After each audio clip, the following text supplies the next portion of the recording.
Hello friends, welcome to DNP Studio 9.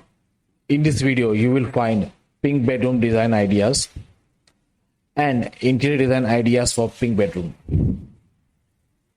If you are new to this channel, then please subscribe to our channel and press bell icon to get new video notification.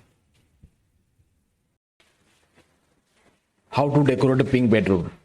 Use pink throughout the room, from the walls to a pink bench and pillows, and also use soft pop of pink in the wall art to create a soft and a glam space.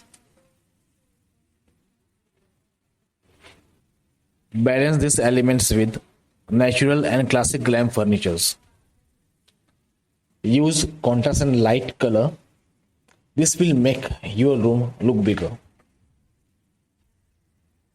Pink look good with mustard shade, such as grey, especially grey that are smooth, calm, and natural.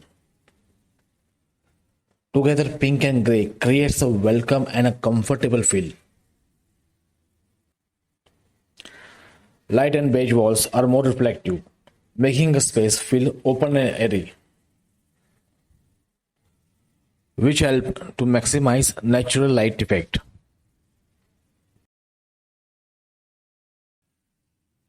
The dark shade trend to absorb light, making room feel smaller. Ancient wall to make a room look bigger is another way to go.